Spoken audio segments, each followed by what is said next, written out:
এই গরমে এরকম ঠান্ডা ঠান্ডা ম্যাঙ্গো লস্যি খেতে কার না ভালো লাগে।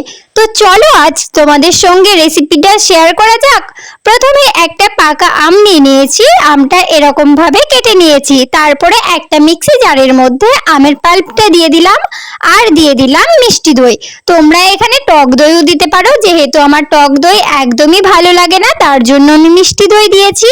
আর দিয়ে দিলাম পরিমাণ মতো দুধ, কিছু টুকরো বরফ আর দিয়ে দিলাম পরিমাণ মতো চিনি।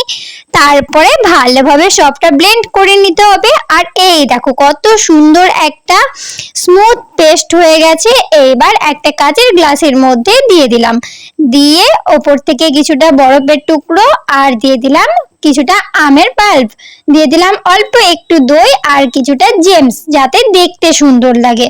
তো আমাদের এই ঠান্ডা ঠান্ডা ম্যাঙ্গো লস্যি রেডি। আমি খেতে থাকি, তোমাদের সঙ্গে দেখা হবে পরবর্তীকালে একটা নতুন ভিডিওতে।